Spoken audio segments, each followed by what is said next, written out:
Hey guys, this is Miriam at High Life Auto. I am out doing a video test drive on a 2003 Chevy Tahoe. If you've never been on my video test drives before, the way it works is I drive the vehicle on video and I tell you what I see, hear, think, smell, and feel to give you the best indication of being in the driver's seat without actually being in the driver's seat. I'm not a mechanic and this is not meant to be a 182-point inspection.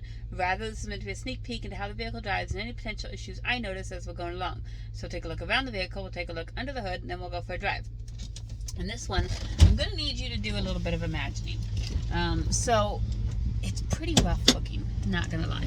But I have another 2003 Tahoe that is not quite as rough looking that I'm going to steal some parts off of. So I'm going to give you the down and dirty on this one, and then you're just going to have to kind of imagine that it's not as rough as it looks.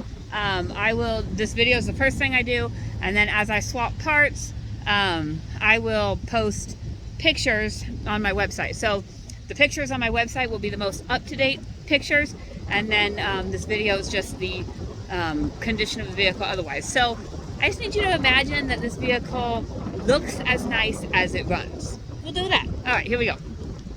All right, 2003 Chevy Tahoe. It is the Z71. Obviously, there's some things I'm not going to be able to do anything about. I'm not going to be able to do anything about this rust. You know, if you wanted to do some body work, you could do that. Not super bad yet. These tires are probably about 30%. If I've got better tires on the other one, I will certainly swap those over. Those wheels are kind of, they're like the painted aluminum or something, so they're kind of chipping. If I have better wheels, I will certainly swap those over, but for now, those are at about 30%. These front ones are very similar, and again, the wheel condition is very similar. So, but as far as rust goes, like you don't really have rust on the wheel wells. You've got some on the bumper, and you've got some on the rear quarter panel. Inside, now this is one of those things I want to swap. I've never swapped a seat before, but it can't be that hard, right? So this seat is torn to shreds. Not gonna lie, nothing to hide there. Passenger seat is torn, not quite to shreds, but torn. Otherwise, it's clean inside, like it looks like it's been vacuumed. Driver's side door, another thing that I would like to put, fix this door panel, either replace the door panel or whatever. So, but right now that's how it is. See, the back seat looks like it's been detailed. The seats have not been cleaned, but it looks like it's been vacuumed. We do have some pretty artwork here. Definitely don't want to get rid of that, because someday, whoever this is might be super famous, and then you're going to be like, hey, I've got some of their original work. So this one does not have the third row seat, but it has the brackets for it. And I do not think my other one has a third row seat either. So for now, this is a 4-seater vehicle. And then if you wanted to get a third row seat from a salvage yard or whatever, it would be a 7-seater. You can see that we've got the headliner kind of drooping here. Some of these things, I may be able to get some of these pieces. Oh, those look like they're in there. So I may be able to do a couple of things with the adhesive there. Like I said, this is cosmetically a rough vehicle. Just take it as it is now and then pay attention to how it could be. Back area, you've got all that room for the third row seat. It looks like they had a sound system back here, because you can also see that the radio is missing up there. And I found a dime. Actually, I found 2 dimes and a penny. Yay. Okay, so you can see the radio is missing. So they had a sound system in here. They probably took out the third row seat and then just didn't put it back in when they traded it or whatever. So, however, it looks like that looks like a backup camera. So they probably had a backup camera on their screen, whatever the radio is that they took out. So I imagine the backup camera works if you were to put in an aftermarket screen. So there's that. This arm is just missing. I don't know exactly where that's supposed to go or how that is, but it's gone. On this side, again, you've got a pretty decent body as far as rust goes. The bumper is pretty rough. Up here you can see it's rusted. That's kind of on both sides. We'll pop open this hood.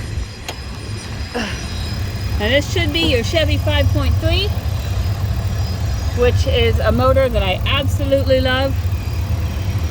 Actually, the Chevy that I'm taking the parts off of is the first 5.3 Chevy I've ever had a transmission problem with. And I don't know that I've ever had a motor problem with a 5.3 Chevy. So part of the reason why I like these, I feel like I can hop in them and go anywhere I want because they're just so dang reliable. So here on the dash, we've got a parking brake light on, a service brake system. I do not know what those lights are for. A check engine light. I do know what that light is for.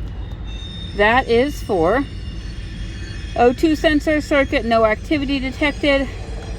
O2 sensor, but the command versus actual throttle position performance. And then there's the same codes right there. And this, you'll notice it when I'm driving, but it's got a louder exhaust. I think it sounds like a good exhaust. Like when you get on it, it's got like a crackly sound. To me, it sounds like aftermarket. It might not be, so, you know, check underneath there, see if, I don't know, maybe you're missing the entire exhaust system, and that's why it's loud. But to me, it sounds good. So that would explain the O2 sensor codes and all of that. If they put in an aftermarket exhaust or something, it might not read those correctly. Let's see, my miles are, I gotta figure out how to get through, 269,455. And again, I know that's, and it looks like engine oil life is at 0, so it needs changed. Again, 269, that's one of those things, like on some cars it's like, all right, well, I'm not going to touch it at 269, but on these Chevy 5.3s, like I think all of mine have over 250 on them right now, and I'll get in them and go anywhere. Personal preference. Everybody's got their own thing. Obviously, radio does not work. It probably does if it's installed correctly. We'll try our AC first. Let's see, put it on here. Try our AC and see if that blows out cold while we check our windows. Passenger side window, I can hear it trying to do something. Let me try this. Oh, okay, but the passenger side window does not go down. Seeing as I can hear it clicking. My guess is your motor is probably weak, so you can replace motor and regulator or just the motor.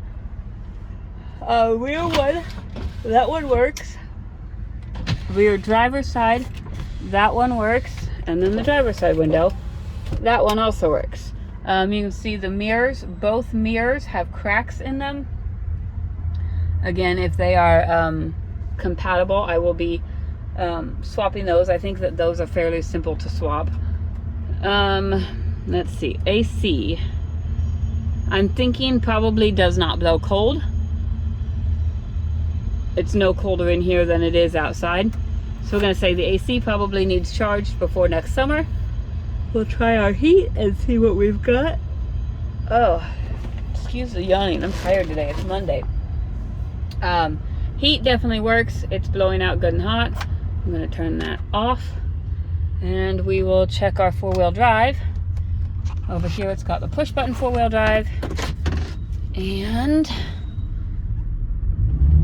crank our wheels. I'm pretty sure we have four-wheel drive. Crank our wheels the other way. Yeah, we definitely have four-wheel drive. So I'm going to put it back in two, and then if you're not familiar how the four-wheel drive system works, you also have the auto four-wheel drive, which you can turn on just kind of when you don't know what the roads are like, and the four-wheel drive system will kick in for you when it needs to. All right. So you can hear that exhaust right there. Like, I think that sounds like a good exhaust.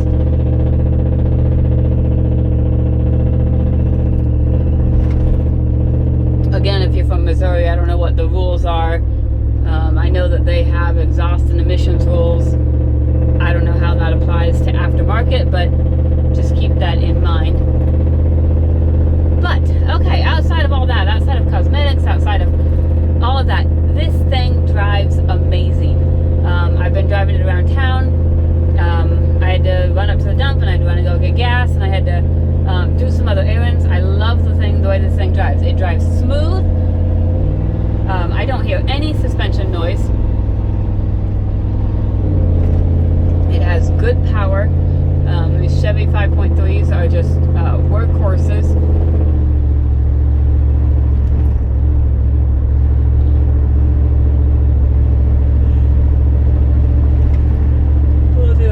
signals. Left turn signal works.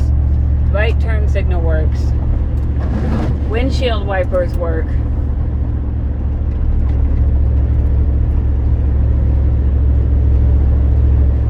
We will check our cruise. You see our cruise works. We're cruising right about 60. Again, still driving smooth. Just like no bouncing at all. No rough riding. It's just smooth driving. Brakes are good and solid. No grinding or vibration. Immediate response. Probably at the very top of the pads is where that is. So let's see. Make sure I've gone over everything. Oh, horn. Let me try my horn real quick. I got a car coming, so I'm probably gonna freak him out, but that's all right. Horn works. So runnability on this vehicle. Runs and drives excellent. Only, repairs you're looking at are the check engine light, which is the O2 sensor codes, which I think are related to an aftermarket exhaust system, but it's definitely something for you to check into, and the parking brake light, and it says service brake system. Mechanically, I think that's about it. Cosmetically, if you care about the cosmetics, it does need some things. It needs some repair, it needs some looking. Pay attention to the pictures and the descriptions for what I have updated. I have never torn apart seats or anything, never taken them out of one vehicle, put them in another, but I'm going to give it a shot. It's got to be on YouTube somewhere. So pay attention to the pictures for updated looks on this vehicle.